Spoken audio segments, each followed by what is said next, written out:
안녕하세요. 하루의 뉴스를 한 숟갈로 가볍게 떠먹여드리는 뉴스 한 숟갈입니다.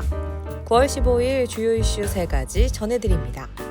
첫 번째, 부정거래 의혹, 하이브 방시혁, 경찰 소환. K-팝을 대표하는 글로벌 기업 하이브의 방시혁 의장이 오늘 경찰에 소환됐습니다. 혐의는 바로 자본시장법 위반, 이른바 부정거래 의혹인데요. 사건의 핵심은 기업 공개를 둘러싼 정보 왜곡입니다. 방 의장은 하이브 상장 준비 과정에서 투자자들에게 상장 계획이 없다고 알리며 지분 매각을 유도했고 그 지분은 하이브 임원들이 만든 사모펀드로 넘어갔습니다. 이 과정에서 방 의장이 매각 차익의 30%를 챙기기로 한 계약이 있었고 실제로 약 1,900억 원대 부당이득을 취했다는 게 수사당국의 판단입니다.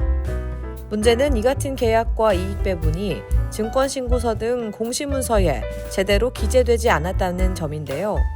즉 IPO 전 과정에서 정보가 불투명하게 흘러갔고 소액주주들의 권익이 침해될 수 있었다는 겁니다. 방 의장은 오늘 오전 피의자 신분으로 경찰에 출석해 조사를 받았으며 하이브 측은 상장을 전제로 한 사익을 취한 사실이 없다며 의혹을 전면 부인했습니다.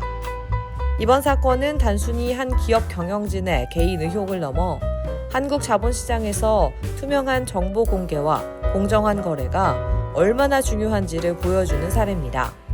특히 글로벌 시장을 무대로 한 K-팝 산업의 신뢰도에도 직결되는 문제인 만큼 철저한 수사와 제도적 보완이 필요해 보입니다.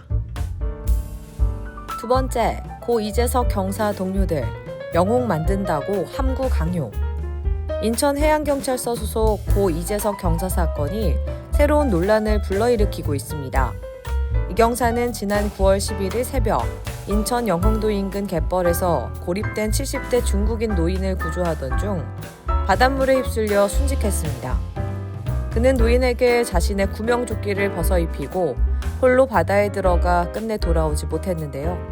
이 모습은 국민들에게 큰 울림을 주며 영웅으로 기억되고 있습니다. 그런데 최근 동료 해경들이 입을 열었습니다. 당시 출동 과정에서 2인 1조 원칙이 지켜지지 않았고 지휘 체계에도 허점이 있었지만 상부에서는 이를 문제 삼지 말라는 압력이 있었다는 겁니다. 유족에게 어떤 말도 하지 말라, 영웅 만들기에 집중하라는 식의 분위기가 있었다는 폭로까지 나왔습니다. 실제로 이 경사는 실종 전 30분 넘게 바다 위에서 생존한 정황이 확인됐지만 구조 대응이 늦어졌다는 지적도 제기되고 있는데요. 이에 대해 해경 측은 진실 은폐는 없다며 CCTV와 무전 기록, 드론 영상 등 관련 자료를 유족에게 공개하고 진상조사에 협조하겠다는 입장을 내놨습니다. 한 경찰관의 희생을 진정한 영웅으로 남기기 위해서는 사건을 미화하기보다 당시 대응 과정에서 드러난 문제점을 투명하게 밝히고 재발 방지책을 마련하는 것이 더 중요합니다. 영웅을 영웅답게 기억하는 길은 같은 비극이 반복되지 않도록 제도를 고치는 데 있습니다.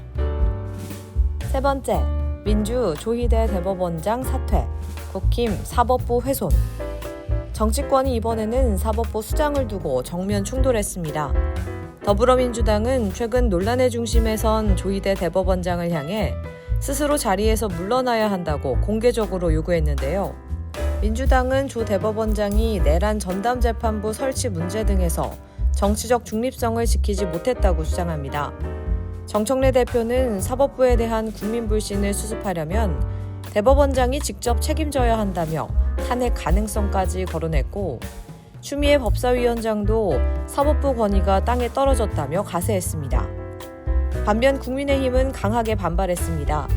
사법부를 정치적으로 흔들어선 안 된다며 대법원장 사퇴 압박은 오히려 사법부 독립을 해치는 것이라고 반격했습니다.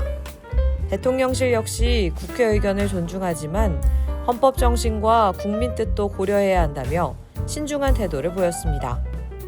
헌법기관 수장의 거취 문제는 단순한 정치 공방을 넘어 법치주의와 사법부 신뢰의 문제로 직결됩니다. 여야가 정쟁 대신 국민적 신뢰 회복을 위한 해법을 제시할 수 있을지 주목됩니다. 오늘의 뉴스 한 숟갈 맛있게 드셨나요?